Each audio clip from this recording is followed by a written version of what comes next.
No se oye.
La asociación a tiempo de Vallecas.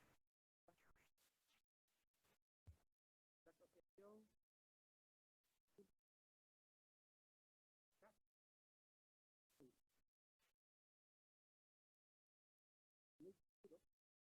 trabaja con las nuevas cada que se hace buscando en el voluntariado social, tercer sector, social, social y social, todo el tema de la social de los. Ha dado lugar a publicaciones diversas del ámbito eclesial y teológico, Corintios 3, también una parte de Iglesia Viva, también revistas del mundo social y económico, el ámbito propio, el ejército, pues, en la actualidad, impartiendo cristianismo y ética social, ética de la cooperación al desarrollo y la acción humanitaria, y sociedad civil y organizaciones no gubernamentales. Y también es profesor en el máster de bioética. Es un regalo también tener aquí a Sebas para iluminarnos todo lo que tiene que ver la crisis de los vínculos. Seguro que va a ser muy complementario a lo que previamente José Carlos nos ha transmitido. Sebas, muchas gracias por estar aquí con nosotros. Tienes la palabra. Muy bien, pues muchas gracias, Vicente. La verdad es que sentado desde allí, sentado desde aquí, no se escucha. Hay que ponerse muy derechito. Vale. Sentado desde allí, sentado desde aquí, se está en un grupo de amigos. Diría que más o menos al 50% lo conozco bastante y al 70% lo conozco. O sea que me queda en este rato conocer al otro 30%. Con lo cual yo creo que eso ayuda también a poder pensar juntos, a poder rememorar lo que significa afrontar la realidad, hacernos cargo de la realidad. La idea, si me pone el PowerPoint, la idea que tengo en este rato de reflexión va a ser sobre lo que versa en el título, la crisis de los vínculos en la sociedad. De alguna manera, yo solo tengo 5 puntos, no 14 como otros, sino que voy a tener cuidado de vosotros y voy a tener poquito puntos Y voy a tratar además de decir todo lo que él no ha dicho, que ha dicho que yo debo de decir. Con lo cual, fijaros la tensión, el burnout que me ha producido la ponencia de José Carlos, que tengo que en poco punto decir todo lo que tenía pensado más lo que él ha dicho que yo iba a decir. Entonces yo seguiré su táctica y muchas cosas diré, como Luis dirá esta tarde, y así también le fastidio a él la ponencia. Y hacemos el círculo del burnout. ¿Qué es lo que voy a tratar de preguntarme? ¿Qué nos vamos a preguntar aquí esta mañana? Bueno, lo primero, ¿realmente existe una crisis del vínculo social? Porque a veces damos por sentado grandes titulares sobre realidades que igual no son tales. No ponernos nerviosos. Creo que sí, que hay una crisis de los vínculos sociales. Pero eso tenemos que asentarlo no simplemente en percepciones, no simplemente en experiencias más o menos pastorales, sino también en determinadas tendencias sociales de cómo se van configurando. En segundo lugar, tendremos que preguntarnos, bueno, ¿y cómo analizar, cómo ver que se está produciendo esa crisis? ¿Por qué se produce esa crisis? ¿Qué procesos hay detrás de esa generación de una crisis de los vínculos, que es la hipótesis de partida de la cual vamos a empezar? Porque normalmente no, siempre, cuando analizamos una realidad social, siempre es compleja y multicausal. Y muchas veces en la Iglesia tenemos la mala costumbre de buscar causas muy únicas causales. La pérdida del espíritu cristiano en la sociedad. Pues, bueno, a ver, ¿y eso cómo se traduce a limpio? ¿Cómo se traduce como tendencia sociológica? ¿Cómo se traduce como reflexión filosófica? La pérdida del horizonte de la familia, ¿vale? ¿Y por qué se produce esa falta de horizonte? Sí es tal. Entonces vamos a tratar de preguntarnos de perspectiva cuál es la causa de esa crisis del vínculo social que estamos viviendo. En tercer lugar, tratar de dar un planteamiento más desde la doctrina social de la Iglesia. Bueno, ¿y cuál sería la constelación para generar vinculación social? Para terminar conclusivamente con alguna nota muy pequeñita sobre Fratelli Tutti, que yo creo que nos puede iluminar, nos puede sugerir, nos puede dar un cierto esquematismo de cómo construir vínculo en la sociedad en la cual vivimos. Decía el informe FOESA presentado en el año 2019, en la evolución de nuestro marco social estamos construyendo una sociedad desligada, que destruye con cada vez mayor intensidad los vínculos o ligamentos por los que nos sentimos miembros, con derechos y deberes de nuestra sociedad, donde el individualismo exacerbado deja a la persona cada vez más sola en su proceso de incorporación social. El informe FOESA en 2019 de alguna forma dibujaba la dinámica después de la gran crisis del 2009. Hubo un informe FOESA en el 2014 que todavía no dibujaba toda la dureza que fue aquella crisis. En el 2019 fue cómo hemos salido de la crisis. Bueno, de cómo hemos salido de la crisis empezaba con un primer capítulo del informe FOESA que se titulaba La gran desvinculación. El cómo había quedado la sociedad española y el mundo después de esa gran recesión de 2008 al 2013, era un mundo que estaba fracturado, un mundo donde era la gran desvinculación lo que parecía que no había conformado como realidad. También en ese mismo informe se decía, la sociedad española sale de la crisis experimentando una cierta fatiga de la compasión, que antes José Carlos comentaba, al menos de la compasión a la solidaridad practicada, puesto que la proclamada parece haberse fortalecido, según algunas fuentes. De alguna manera, parecía que la retórica de la compasión estaba en un lugar preeminente, pero la práctica de la compasión, tal como demostraban los números, estaba bajando. Bueno, pues de alguna manera el marco de esa sociedad de la gran desvinculación y de esa sociedad donde el individualismo exacerbado había dejado la incorporación social a cada uno según su suerte, según sus habilidades, y también en una sociedad que mostraba una cierta compasión después de años muy duros de atender a las personas. Todavía no había llegado el coronavirus cuando se escribía esto. Y el coronavirus nos pilló agotado, nos pilló con esa cierta fatiga de la compasión. Lo que pasa es que el coronavirus fue una especie de dosis de recuerdo de la solidaridad y que nos hizo resurgir de alguna forma, de una forma muy emergente, ¿no? Bueno, pues en ese contexto, ¿cómo podemos valorar esta gran desvinculación? Mira, yo creo que hay un primer dato que llama mucho la atención, que es el número de hogares que en la Unión Europea vive solo una persona. Es las barritas azules. Como veis, desde el año 2009 hasta el 2020, esas barritas azules no han hecho más que crecer. Y en la Unión Europea nos encontramos con más de 70 millones de hogares que son hogares individuales, es decir, personas que viven solas. Esto no significa que tengan un sentido de soledad, significa que viven solas. Hay una relación, pero no tiene por qué ser una correlación total entre personas que viven solas y personas que experimentan la soledad. Hay personas que viven con muchas personas que se sienten solas y hay personas que viven solas que no sienten esa soledad. Pero sí hay un primer dato que es la sociedad que vamos construyendo es una sociedad que busca los singles.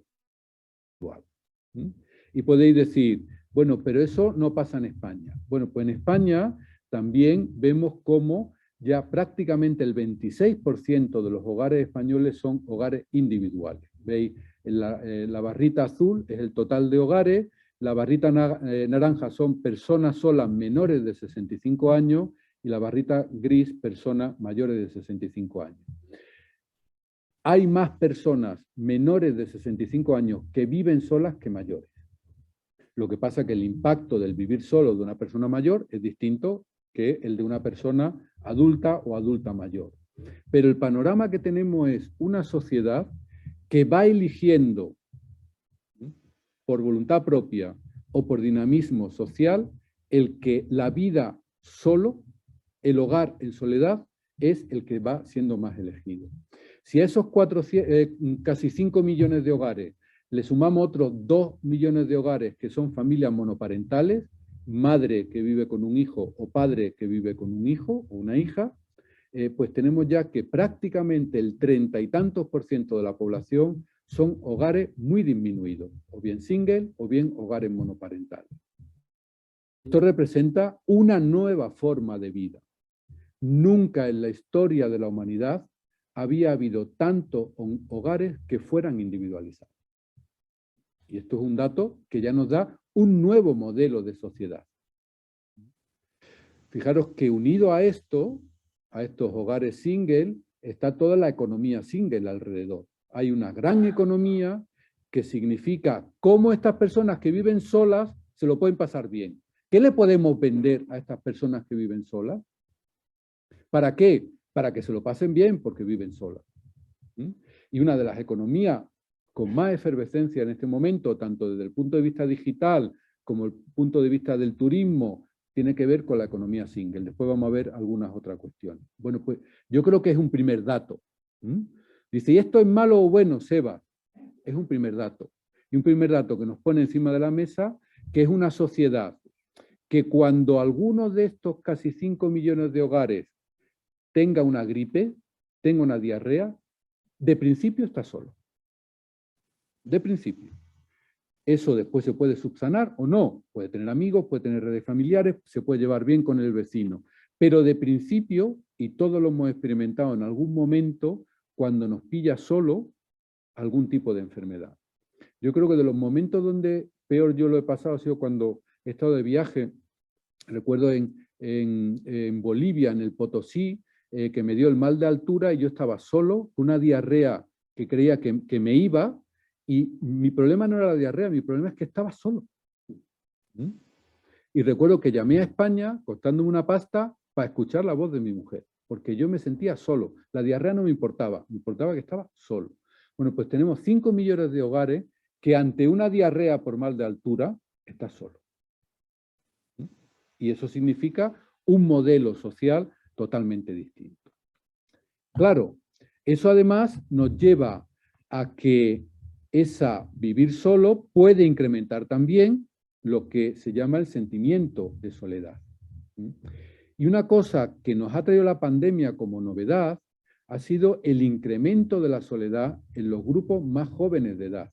Si veis la barrita azul marino, los jóvenes de 18 a 25 años son los que han sentido más soledad. No significaba que vivieran solos, sino los que se han sentido más solos ante un momento de incertidumbre. Y curiosamente, esa edad son los que más utilizan el mundo digital. Y durante la pandemia, que es cuando más hemos utilizado el mundo digital, ¿qué hemos dicho los adultos del mundo digital? Menos mal que teníamos pantalla. Los realmente digitales, los nativos digitales, han sentido como las pantallas, que son los que más lo usan, no le ha sido suficiente para no sentir la soledad. Y es una paradoja tremenda, porque ante el COVID, los que teníamos menos destrezas digitales, podíamos habernos sentido más solos, ¿no? Donde más se ha incrementado la soledad, el sentimiento de soledad, ha sido las personas jóvenes que son los nativos digitales. Aquellos que están todo el día en la pantalla, cuando no han podido tener el contacto, se han sentido solos, aunque tuvieran la pantalla.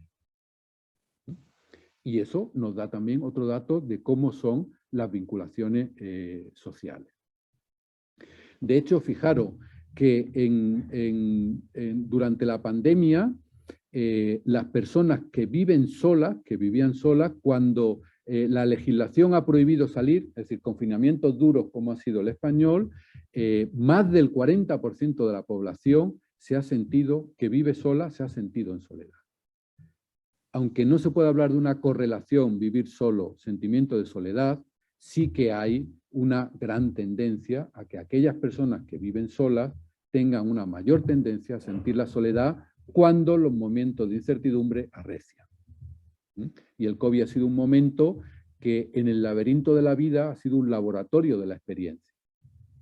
Y ese laboratorio lo que nos da hay una cierta tendencia a que aquellas personas que viven solo, cuando vienen bravas, tengan un sentimiento mayor de soledad. Bueno, pues eso es un elemento que tenemos que tener en cuenta.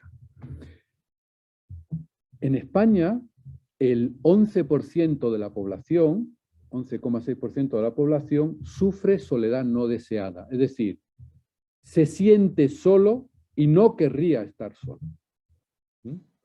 En el mundo de la discapacidad y de la enfermedad se incrementa un 23%.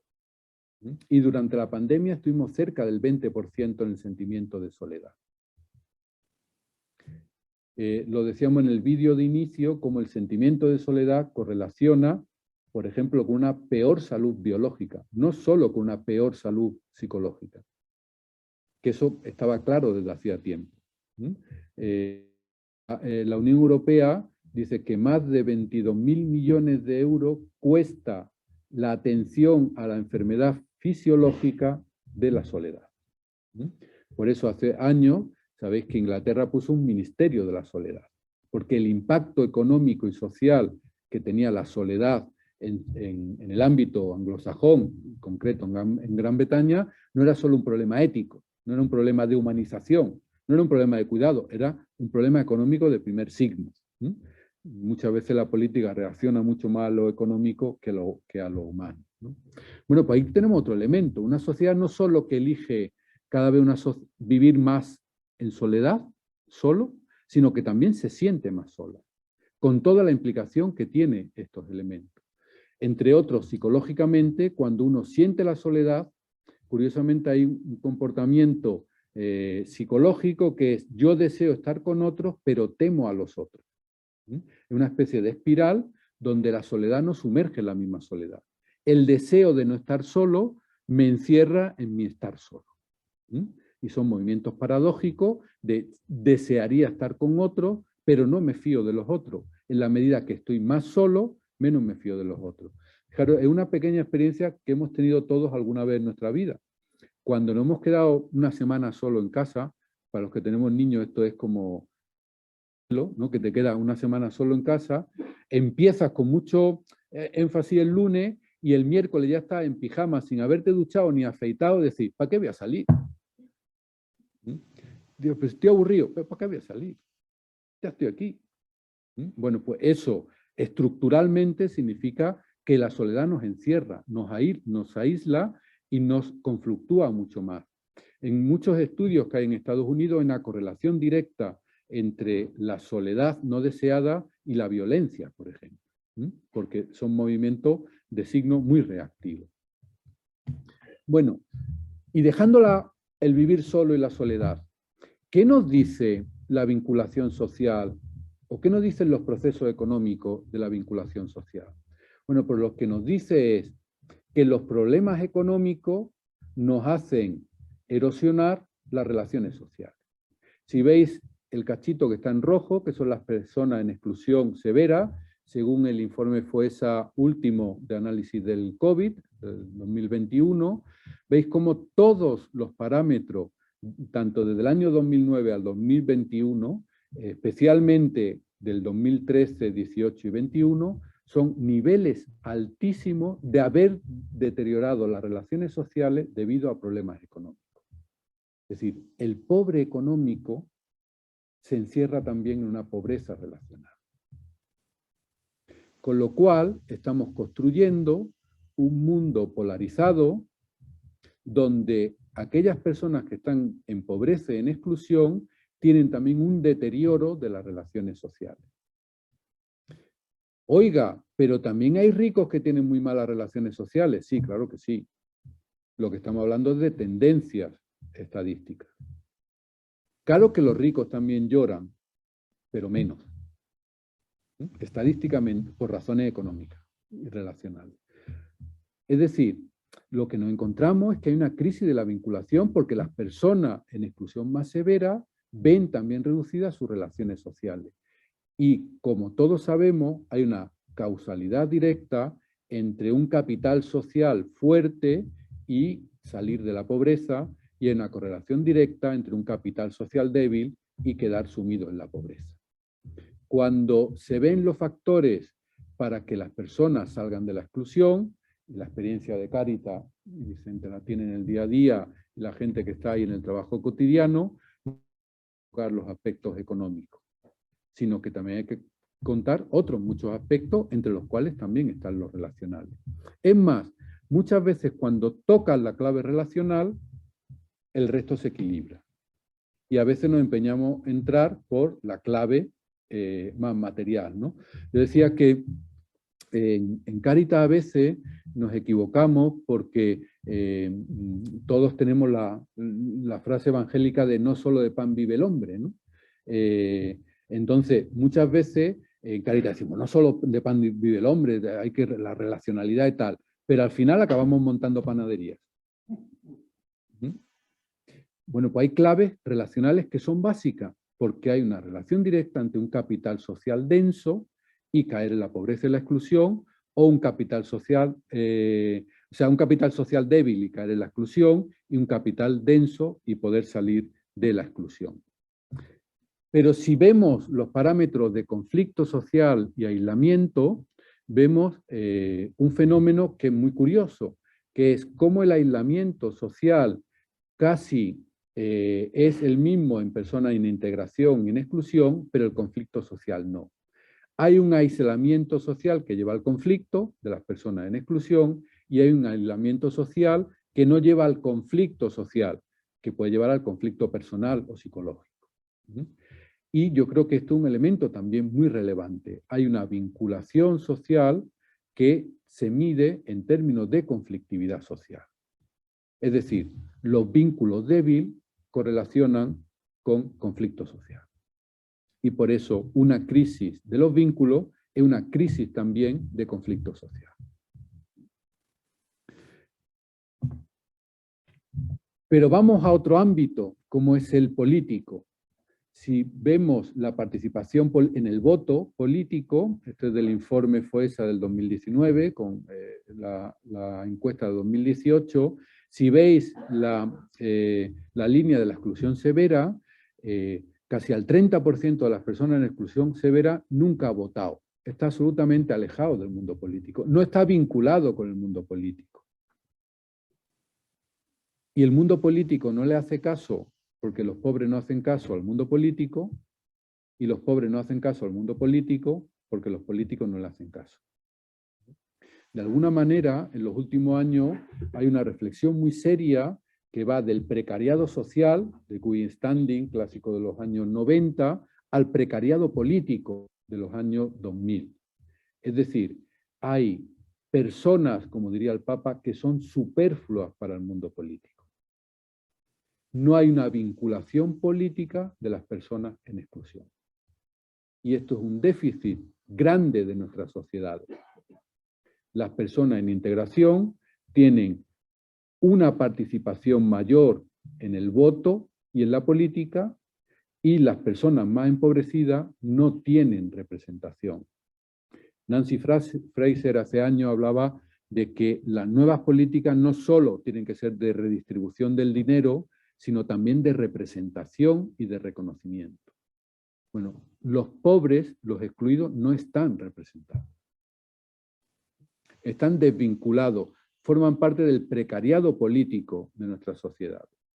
Y por eso también muchas de estas personas en exclusión son aquellos que después votan a opciones muy populistas de un grado o de otro. En España, con cierta extrañeza, los politólogos decían, pero ¿cómo las personas en exclusión votan a Vox? ¿O cómo las personas migrantes de Francia votan a Le Pen? Porque están desvinculados del mundo de lo político. Tenemos una crisis política también de vinculación. Y por último, si lo pasamos al mundo asociativo, dentro en España, fijaros en la naranja, que sería el último dato, el 2018, sobre asociacionismo según nivel de inclusión y exclusión, de un nivel de asociacionismo bajo, incluso en la integración plena, en torno al 26%, a cómo en la exclusión severa baja al 16%. Es decir, el capital social de nuestras sociedades es débil y el capital social de las personas en exclusión es mucho más débil. Podríamos seguir con muchos más datos. Pero creo que tenemos ya la legitimidad suficiente para decir, se está generando un tipo de sociedad donde los vínculos débiles o la falta de vínculos son mayores que a las vinculaciones sólidas. La gran metáfora o la afortunada metáfora de Bauman del mundo líquido, de la vinculación líquida, bueno, pues es patente en cualquier tipo de análisis sociológico. Podríamos haber seguido con datos del mundo educativo o con datos del mundo laboral, y ver cómo esas vinculaciones son mucho más líquidas, más fluidas, de manera que no permiten esa vinculación fuerte que el humano está llamado a tener. Y aquí hay una afirmación que acabo de hacer antropológica, que el humano está llamado a tener. Pero entonces, ¿cómo podemos pensar los vínculos? Partiendo de la base de que hay material sociológico y económico para hablar de una crisis de los vínculos, ¿cómo podemos analizar los vínculos? Pues mirad, yo creo que solo podemos analizar los vínculos desde estas tres perspectivas. Una perspectiva antropológica, una perspectiva ética y una perspectiva política. Si nos quedamos solo en el ámbito antropológico, bueno, pues estaremos haciendo una reflexión sesuda, pero que no tiene esa dimensión normativa para llevarlo a cabo. Y si dejamos fuera lo político, pues simplemente estamos moviéndonos en el terreno de los valores eidéticos, en el mundo de los valores que no tienen historificación, como diría Yacuría. Por tanto, pensar los vínculos es un ejercicio antropológico, un ejercicio ético y un ejercicio político. Y en este banco de las tres patas, si hay una pata que nos falla, que no la pensamos, que no la aplicamos, que no la dinamizamos, las otras dos patas se resienten. De alguna manera, lo que estamos hablando no es de generar, y esto lo voy a repetir varias veces, una sociedad con cuidados, sino una sociedad de los cuidados. Y eso significa poner en el centro la dimensión antropológica, la ética y la política. Podríamos pensar una sociedad con muchas instituciones de cuidado. Imaginaros que tuviéramos muchos centros de humanización de la salud, miles de centros de humanización de la salud. Tendríamos una sociedad con muchos cuidados, pero no tendría por qué ser una sociedad de los cuidados. No tendría por qué ser. Evidentemente, una sociedad de los cuidados tiene que tener instituciones de cuidado. Porque una sociedad de los cuidados es previa a que existan instituciones de cuidado. Y cuando se pone el cuidado en el centro de lo ético, lo político, lo antropológico, la sociedad que pensamos o la producción y reproducción de la vida tal como la pensamos en sociedad es distinta. Pues dentro de estos tres parámetros, ¿cómo podemos pensar la gran desvinculación desde esa línea antropológica, de esa línea ética y de esa línea política o estructural? Bueno, pues la gran desvinculación queda pareja con estos tres grandes elementos.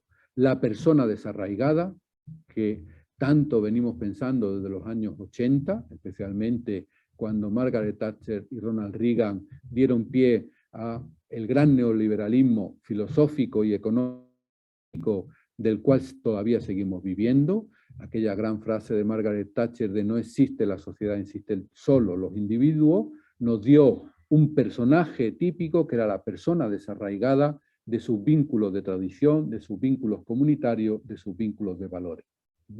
Eso estaba sustentado en una ética individualista, en un horizonte moral individualista, y se mantenía con unas condiciones estructurales donde el neoliberalismo económico generaba pobreza, desigualdad y desvinculación.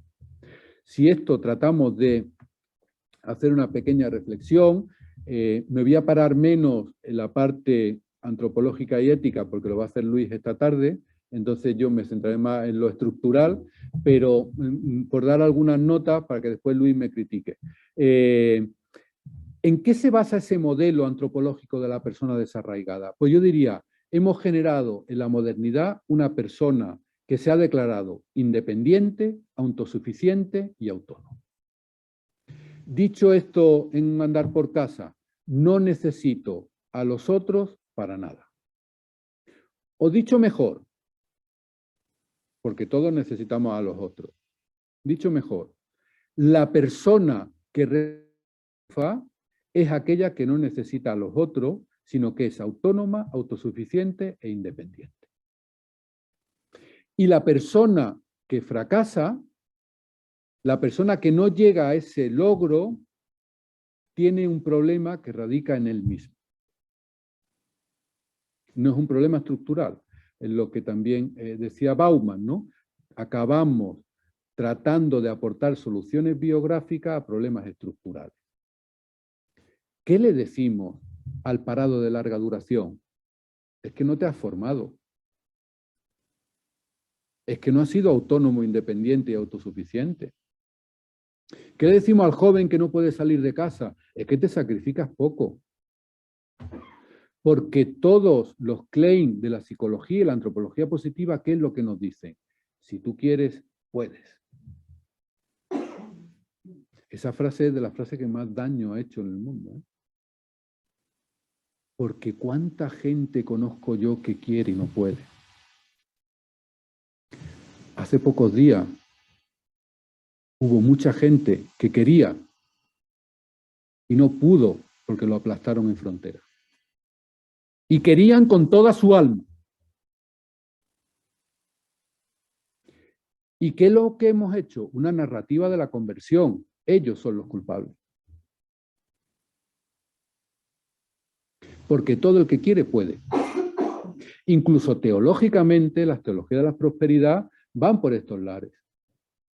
Todo el que quiere puede salvarse. Una especie de pelagianismo a lo bruto.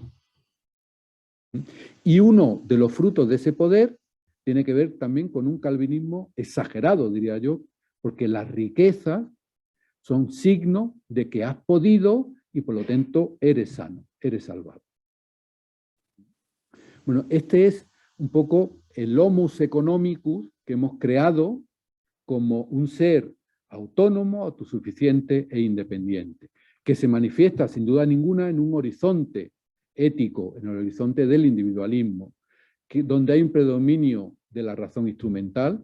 Fijaros que, por ejemplo, en todos los análisis económicos ortodoxos se considera a la persona como un maximizador costo eficiente. ¿Qué es lo que yo elijo en la vida? Lo que es más costo eficiente. Porque en realidad, es verdad que limitados, pero somos seres con capacidad de cálculo al menor coste. Y además, si ahora además tienes la potencia del mundo digital, pues eres tonto si no eliges lo que quieres. ¿Cuántas app tenéis para ahorraros en gasolina, en pagar la luz, en los libros más baratos? Todo está pensado para que tu razón instrumental sea la que vence.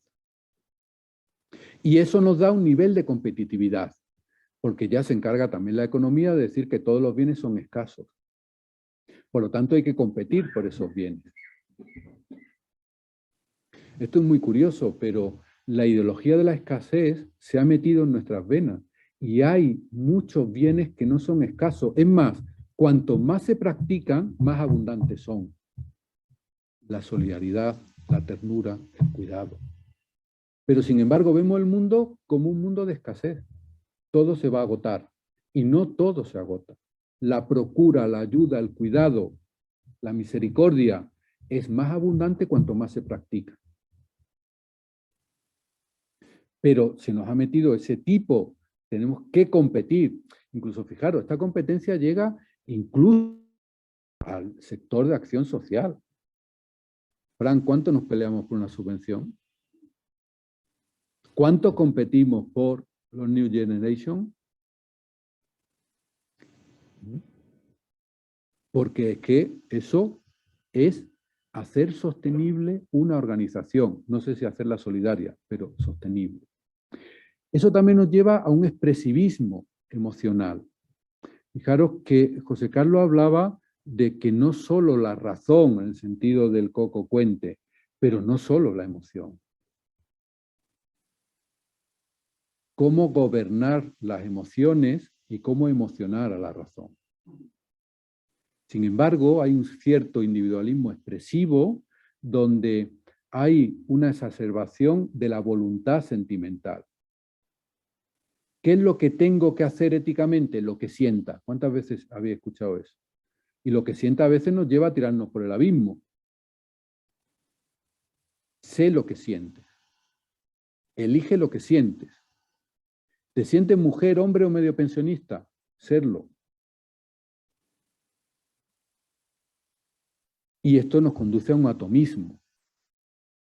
Claramente, y esto te tienes que ocupar tú mañana, Carlos, digo que estoy repartiendo juego. El bien común, al final, hemos hecho un agregado de bienes, y no el conjunto de condiciones sociales, políticas y económicas que confieren en...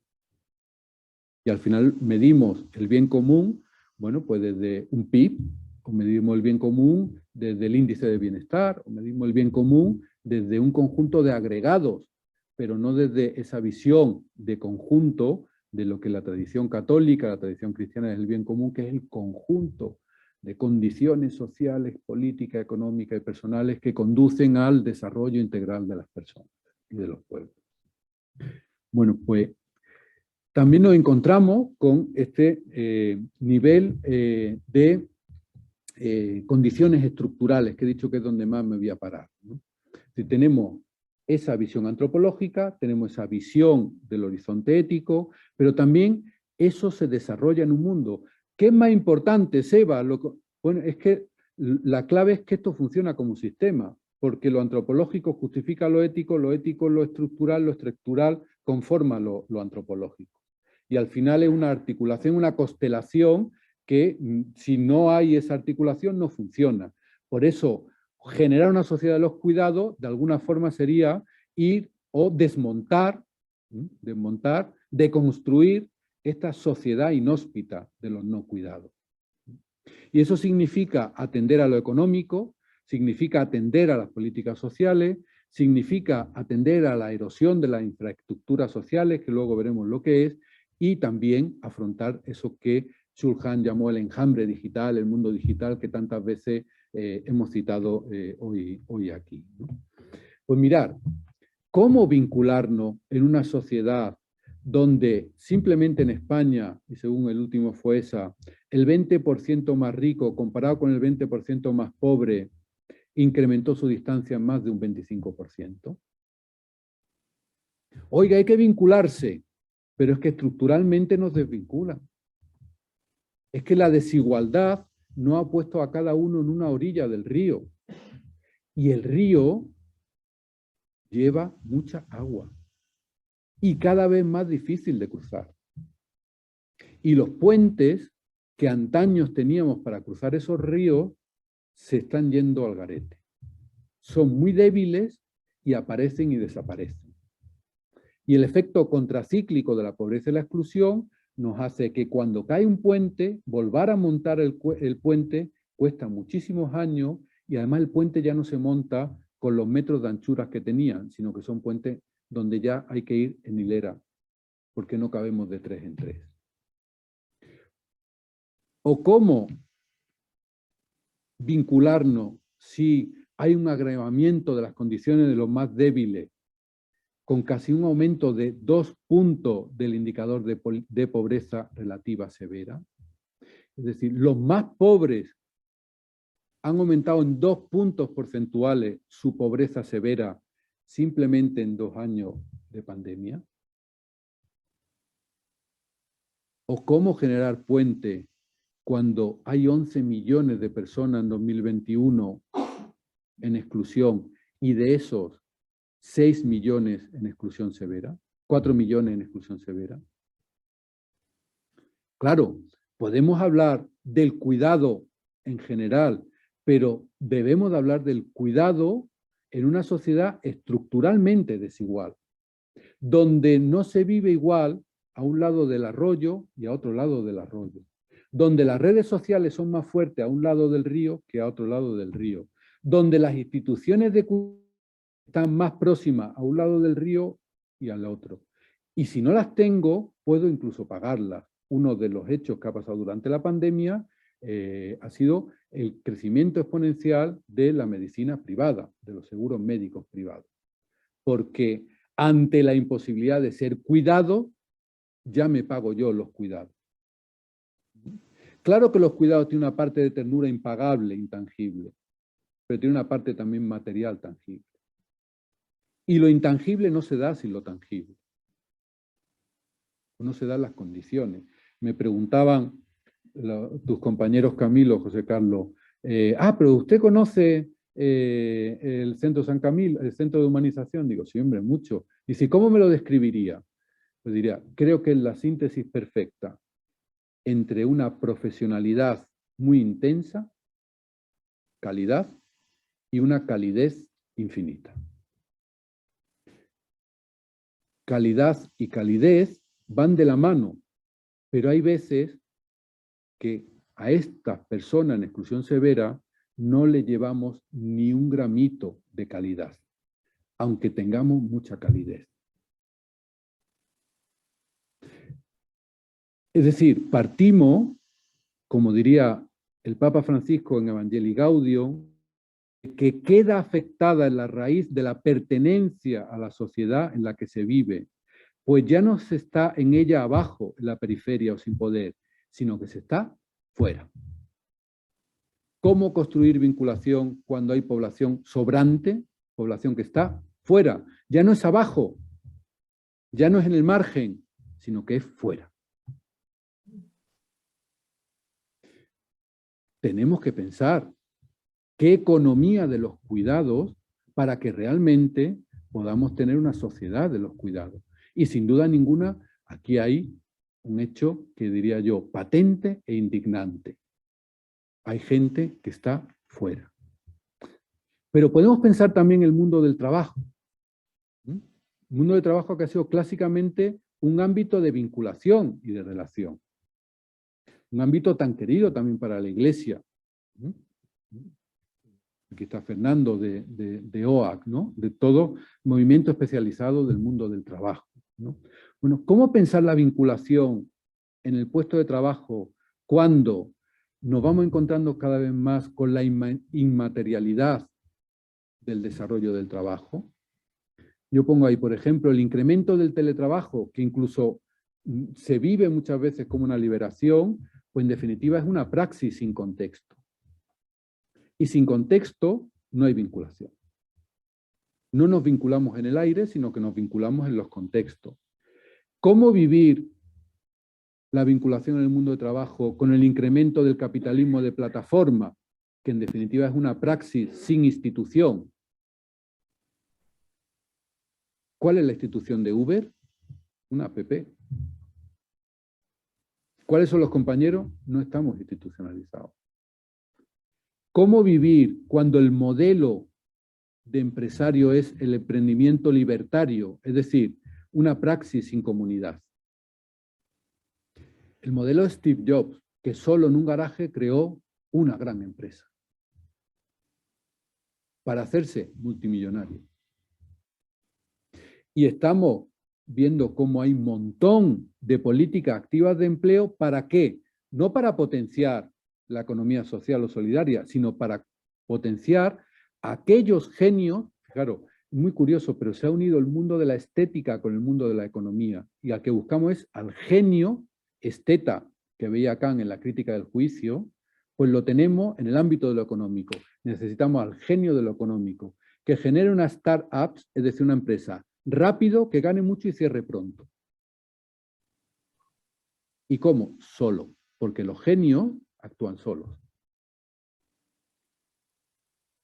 Si un Picasso, voy yo con una brocha detrás de él, me hubiera pegado un brochazo que no vea, porque los genios van solos. El genio romántico va solo. Bueno, el genio romántico está ganando también el terreno del trabajo. ¿Y cómo vivir una vinculación que necesita tiempo en el capitalismo del clic? Una praxis sin tiempo. ¿Cómo generar vinculación en un mundo clásico como era el mundo del trabajo, y al cual no he metido aquí ni la desigualdad, ni la pobreza, ni la precariedad, sino simplemente los vehículos para desarrollar una praxis sin contexto, sin institución, sin comunidad y sin tiempo?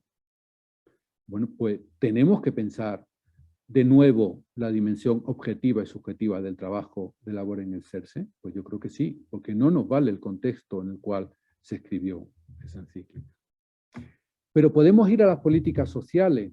¿Cómo pensar la vinculación en unas políticas sociales que en España solo dedicó el 1,2% a políticas de familia frente al 2% media de la OCDE?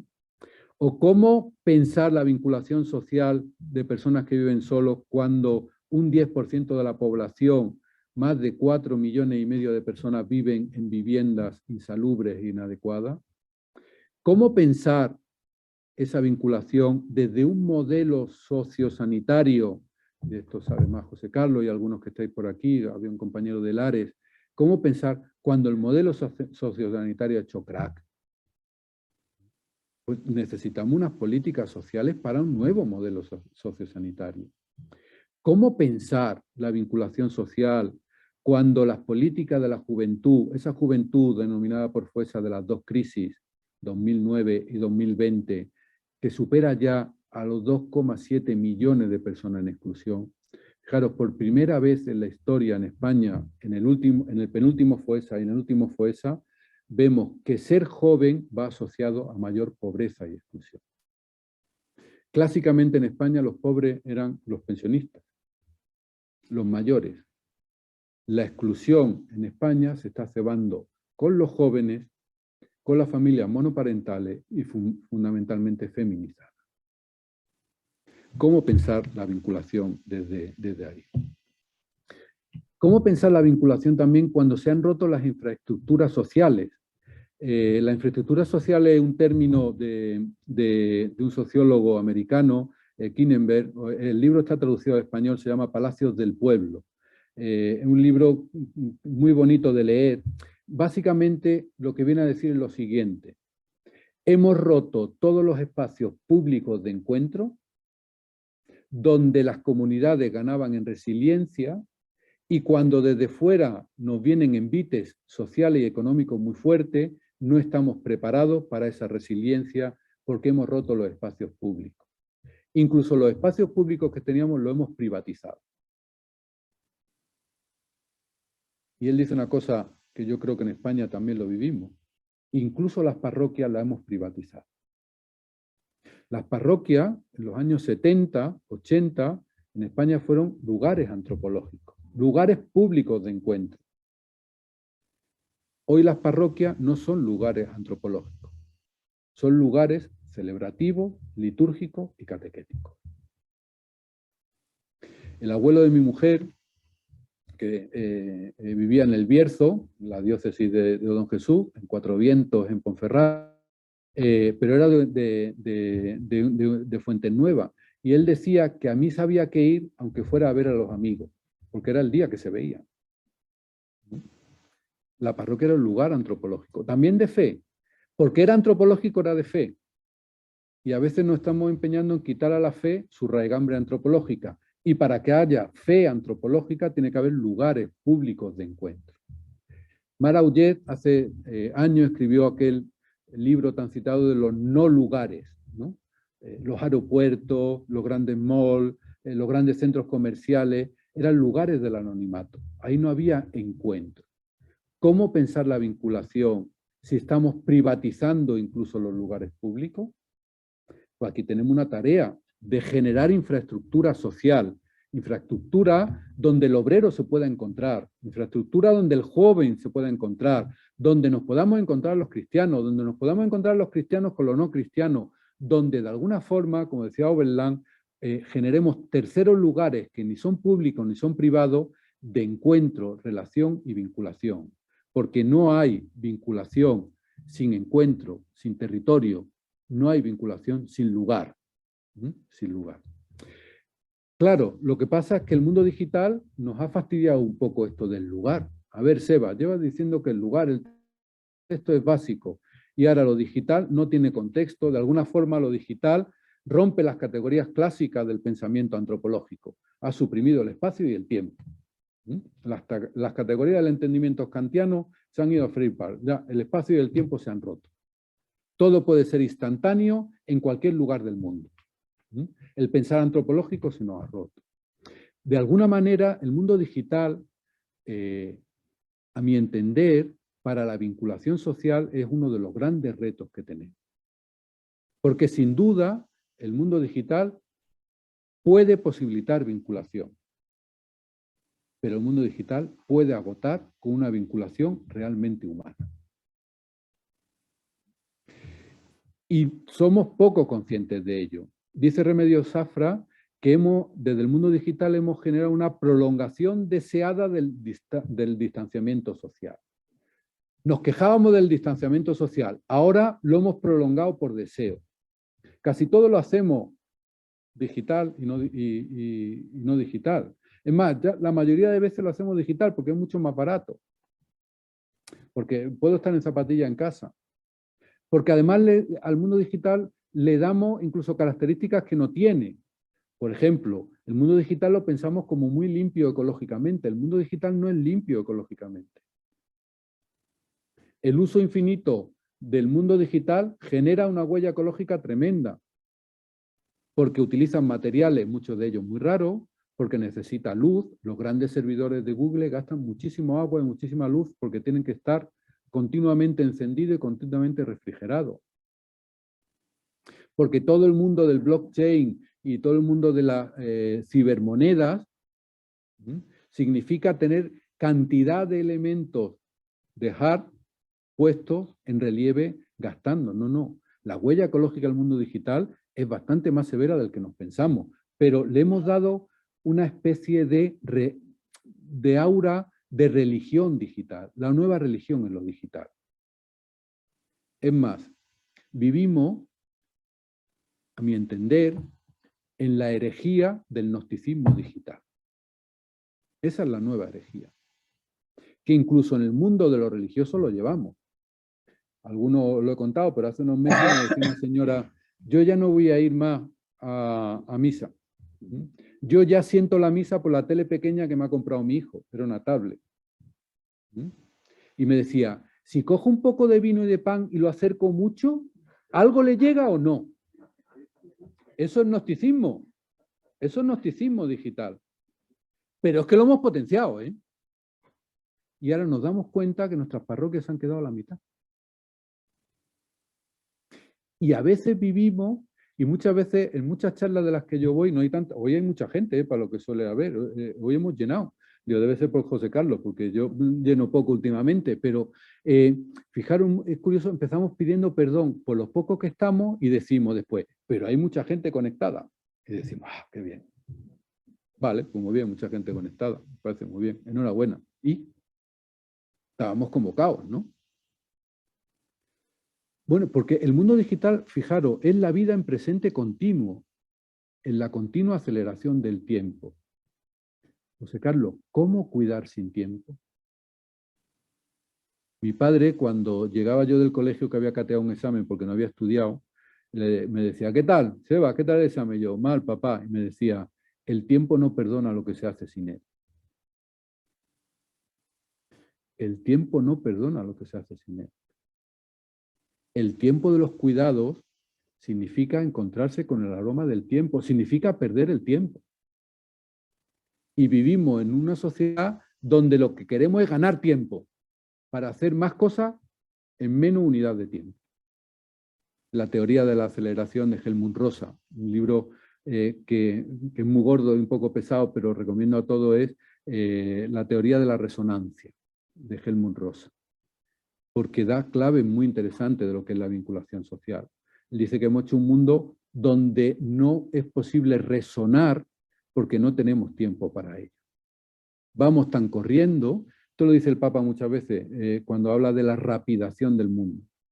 Vamos tan corriendo para llegar a ningún sitio. Bueno, pues sin tiempo no hay. Y fijaros, y me quiero parar un momento aquí y ya voy más rápido. El advenimiento, ya tengo que terminar, sí. 10 minutos, vale. Bueno, me sobra. Sí, un término que, esto para que veáis, los profesores de universidad tenemos que decir alguna tontería siempre para decir, joder, ¿cómo sabe? Eric Sadin, que es un filósofo francés que ha trabajado mucho en el mundo digital, dice que vivimos en la era de la antropobología, en una mezcla de antropo, persona, robot y logos. Es una lógica de la inteligencia artificial en un armazón robótico, pero que nos consideramos personas, ¿no? Y solo os voy a dar un dato, bueno, dos datos, pero a mí me han hecho, hay un libro también que os recomiendo que es El siglo de la soledad, de Hert, que es muy interesante sobre el tema de la vinculación humana. Ella dice, en Estados Unidos y ahora ya, las primeras encuestas que hay también en España, que entre los jóvenes las relaciones sexuales están disminuyendo de una forma muy progresiva. Es decir, tienen menos relaciones sexuales los jóvenes. En principio dice, oye, se está equilibrando la cosa. Claro, pero cuando siguen leyendo dice, no, lo que se han acabado son las relaciones sexuales con otras personas, pero se han incrementado en el mundo digital por la pornografía. ¿Y sabéis cuál es una de las empresas que más dinero gana ahora mismo en California? Una empresa de muñecas robotizadas con una piel que en temperatura y textura imita a la humana, donde la gente puede tener todo tipo de relaciones sexuales con su muñeca, que se asemeja mucho a una persona, por lo tanto no necesito a otra persona. Supongo que conocéis el programa de la resistencia, ¿no? De David Broncano. Me llamó mucho la atención, yo a veces lo veo porque lo ve mi hijo. Y la verdad es que a veces me río, y otras veces me enervo. Pero hubo una frase no sé qué era, si era una cantante, una actriz, que dijo lo siguiente. Le preguntó el presentador, David, ¿tienes pareja? Dice, no, si tengo un gato y un Satisfyer. Satisfyer es un estimulador de clítoris femenino. Con lo cual no necesito a otra persona. Antropobología. Y fijaros que el metaverso, lo que se llama la computación ambiental, que trata de romper la discontinuidad del mundo digital con el mundo real, es decir, todos los trabajos de las grandes compañías van en esta computación ambiental, que significa cómo romper la distancia que hay entre mi mundo como un avatar y mi mundo real. Y cada día estamos más próximos.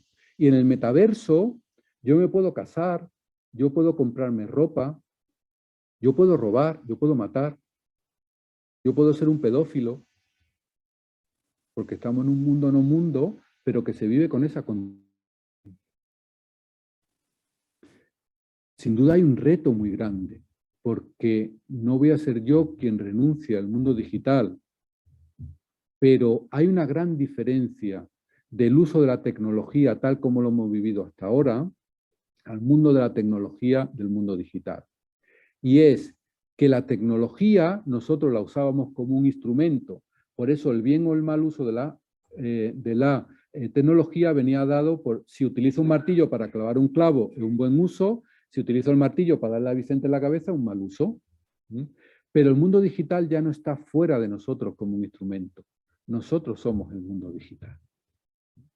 Nosotros somos digitales. Y esa distancia entre instrumento y persona con el cual hemos pensado la tecnología clásica, desde Heidegger, con sus reflexiones sobre la técnica, nos encontramos que esa distancia se ha roto. Por lo tanto, los parámetros para pensarla son distintos. Bueno, ¿y cómo tendríamos que generar esa constelación de la vinculación? Que es lo que van a trabajar Luis y Carlos esta tarde y mañana. Bueno, pues tendremos que pensar una autonomía que sea relacional, tendremos que buscar la energía moral de la solidaridad y esa sociedad de los cuidados. Y esa autonomía relacional nos lleva a esas grandes frases del Papa Francisco que a veces olvidamos. Nosotros mismos somos tierra, todo está conectado. El otro considerado como un consigo. Somos tierra, somos lo otro, somos interdependientes e ecodependientes. Y esta es desde donde tenemos que pensar esa realidad. Y desde esa energía moral de la solidaridad, que fijaros, por resumir esta transparencia, ¿cuál es la clave para el Papa Francisco de la modernidad, digamos, de la actualidad? El individualismo. En Evangelii Gaudium, el capítulo es la crisis del compromiso comunitario. En Fratelli Tutti, el individualismo radical es el virus más difícil de vencer. En Laudato Si, el antropologismo desviado que nos lleva a un individualismo romántico. El individualismo es la clave de que no tengamos una buena vinculación. Ese individualismo en una estructura social que hace material sobrante. Y ese cambio no solo de instituciones de cuidado, no solo instituciones públicas privadas, la familia es una institución, sino pasar de esa construcción de la ciudadanía, de ese contrato de la ciudadanía al pacto de los cuidados que llama Pepe Laguna en su libro, ¿no? Y eso significa ir más allá de una sociedad con cuidado, sino construir, como diría Tronto, una democracia de los cuidados, donde haya participación y representación, y donde, como dice el Papa Francisco en Fratelli Tutti, no hay una sociedad de los cuidados, sino es con los pobres y de los pobres. Porque una sociedad de los cuidados no hace cosas para los pobres sin los pobres, sino con los pobres y de los pobres. De alguna forma, y en Fratelli Tutti es muy claro, no podremos construir una sociedad de los cuidados sin el rostro concreto que nos interpela, sin la comunidad que nos reclama y sin la política que nos convoca.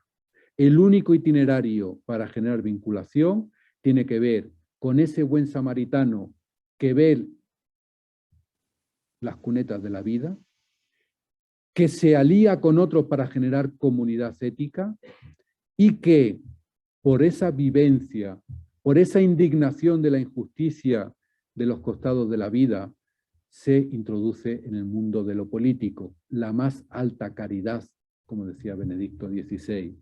Porque en realidad, como dice Dios, yo seré vuestro Dios y vosotros seréis mi pueblo. Creo que lo que ha ocurrido estos días podríamos escucharlo de la siguiente manera. Yo soy el Dios de esos que habéis masacrado y vosotros deberéis ser mi pueblo que los cuidéis. Gracias.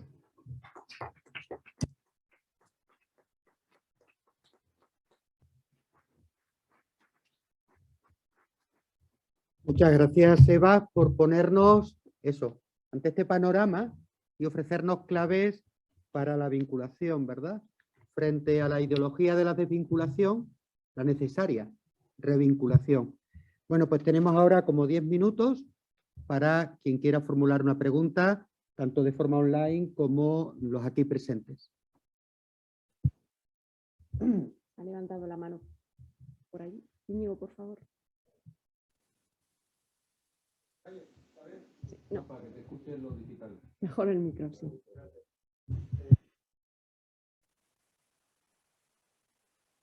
No se oye.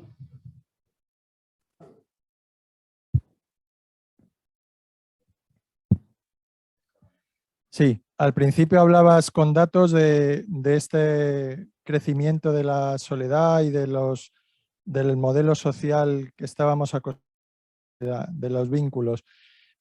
Hablamos desde Europa, claro. ¿Esto está pasando también en el sur, en África, en Latinoamérica? Porque miramos todavía, hablamos o soñamos con que nos enseñen el buen vivir. Desde Enlázate por la Justicia, tú sabes que estamos en ese camino, ¿no? de mirar el sino de la Amazonía, lo que los pueblos originarios nos enseñan. ¿Lo están perdiendo también allí? A ver, yo diría, también se está perdiendo en los países del sur, no de la forma tan acelerada que lo vivimos aquí, pero las tendencias van a una destrucción de esa vida comunitaria, de esa vida vinculada, por razones económicas, por razones morales, que tienen que ver con la colonización y la descolonización, y tiene que ver también con los grandes movimientos de personas que estamos viviendo. Sin duda ninguna no hay comparación, igual que los grandes datos que he dado son distintos en el mundo rural, algunos de ellos que en el mundo urbano, incluso en España, ¿no? Pero la gran tendencia va a que incluso los países del sur, especialmente las grandes metrópolis de los países del sur, son bastante más parecidos a las grandes tendencias que pasan en los países del norte de lo que incluso nos creemos, ¿no? Evidentemente con gran todavía, y sí que hay reductos, vamos a utilizar esta palabra, donde ese buen vivir todavía es de hecho y de facto y podemos estar viviéndolo, ¿no? A mí me da mucho que pensar. Hace unos años estuve pasando un tiempo con los indígenas Mundurucú en el Tapajós, en la Amazonía brasileña, ¿no? El Tapajós es un afluente del Amazonas, ¿no? Y ellos llaman cacique como a los líderes de la tribu, ¿no?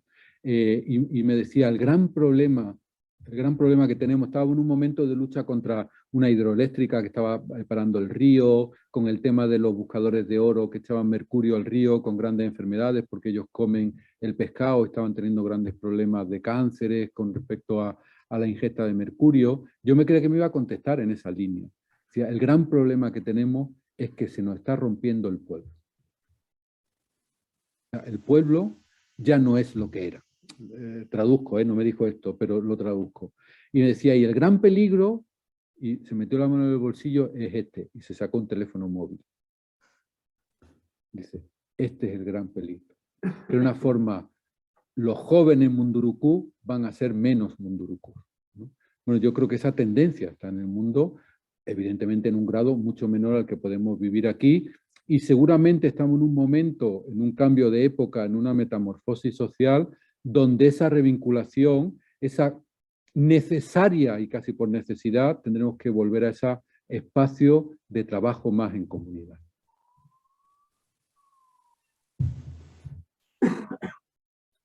¿Alguna pregunta más en la sala? ¿No? Preguntar que sigo hablando, ¿eh? Sí. Don Jesús. Don Jesús. Por favor. Sí. Os había asustado cuando he dicho que iba a seguir hablando, ¿eh? Sí. A ver, una cosa sencilla. Es evidente que hay un movimiento, efectivamente, de fragmentación social y de pérdida de vida comunitaria. La respuesta desde el mundo de la política está colaborando de algún modo a esa fragmentación social, es decir, desde el punto de vista político, ¿hay algún intento o sencillamente se deja llevar por una tendencia que seguramente responde a intereses económicos más que de otro tipo? Esa sería mi pregunta. Vamos. No sé si a nivel global o cómo lo ves. Vale. A ver, tenemos la tendencia a analizar el mundo político de una forma como muy igual, ¿no? y eso a veces es complejo. Yo sí me atrevería a decir que el mundo político está ayudando a la polarización, a la fragmentación. Eso sería como el gran titular, ¿no?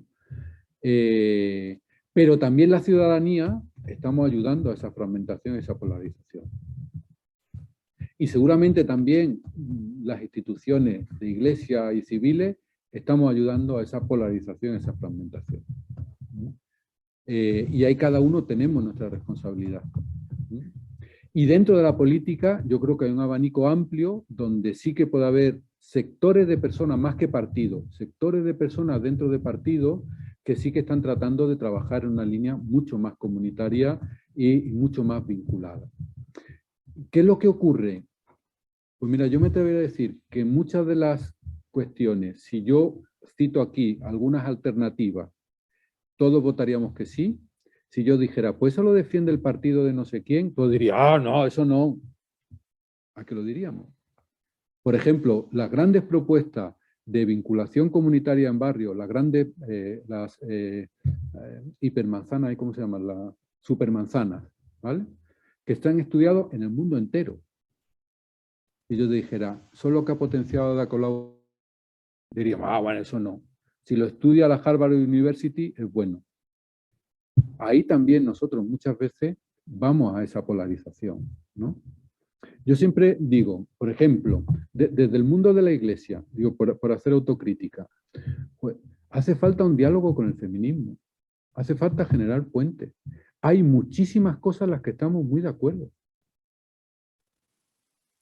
Tema de abolicionismo en prostitución, tema de gestación subrogada, tema de la corporalidad. Fijaros, muy curioso, pero ahora mismo la Iglesia, que siempre ha sido como esa institución platónica y de ética, es de las pocas instituciones que defiende la corporalidad frente a la fluidez del mundo digital y otras fluideces. Y el mundo feminista defiende esa corporalidad también. Tenemos puntos de encuentro, pero de principio, la distancia. Yo digo muchas veces, me voy a permitir hacer el chacarrillo, ¿vale? Porque tengo confianza con Don Jesús. Con los obispos y el género pasa como con el frutero de cuando yo era pequeño. El frutero de mi barrio, cuando yo era pequeño, tenía un cartel que ponía, no tocar el género. Para que no tocaran las frutas, ¿no? Pues con los obispos pasa igual, no tocar el género. Digo, quieto, firme. Toquémoslo. Claro que hay que tocarlo. Claro que hay que tocarlo. Bien, pero hay que tocarlo. ¿Por qué? Porque está en la realidad. No hagamos un cristianismo fuera de la historia, porque entonces no es cristianismo. Y eso pasa con los partidos políticos, es decir, vivimos todo en una gran polarización social. Yo últimamente en mi casa con mis hermanos, cuando voy en Málaga, hay temas que no saco. Político, de migración, porque también estamos polarizados en la familia. También estamos polarizados en la iglesia. Y también estamos polarizados en lo político. Y yo creo que uno de los elementos básicos para generar vinculación es generar puentes y derribar muros. Y en eso todos tenemos que ir por delante.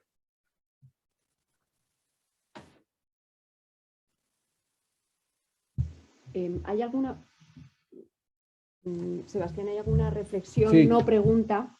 Yo le contesto. En Zoom hablan de, bueno, pues en este momento en el que priorizamos lo tecnológico, le preocupa a Montserrat que precisamente se esté potenciando también una formación tecnológica, ¿no? Que se esté dejando de lado pues, la formación humanista, que ya no está en contra de lo tecnológico, pero bueno, pues quizá... ¿En Monse Escribano?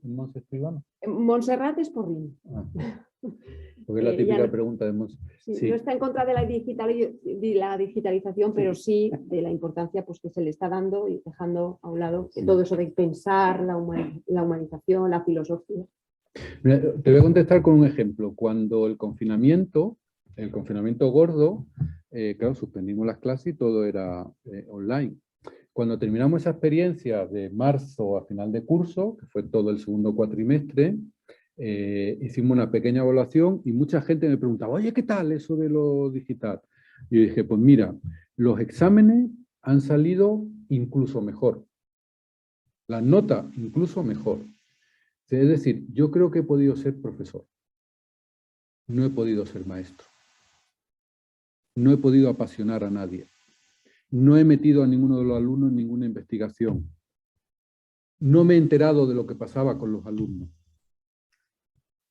Ayer mismo yo tuve una tutoría con una alumna que la pobre está fatal, con intento autolítico y tal. Eso no se me dio digitalmente. ¿Pude ser profesor? Sí, incluso con buen aprovechamiento, diría yo.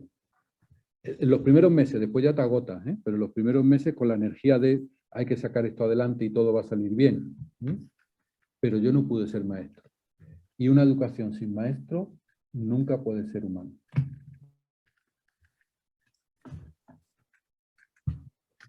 No sé si hay alguna pregunta más en la sala. Bueno, pues así despedimos el trabajo de esta mañana. Os informo hoy, aunque lo tenéis en el programa, que volveremos a encontrarnos a las 4 de la tarde para una mesa de experiencias, donde abordaremos la justicia restaurativa, la acogida de migrantes, la trata de personas y las víctimas de abuso. Todas ellas expresiones del descuido y del necesario cuidado. Muchas gracias, buen descanso, buena comida.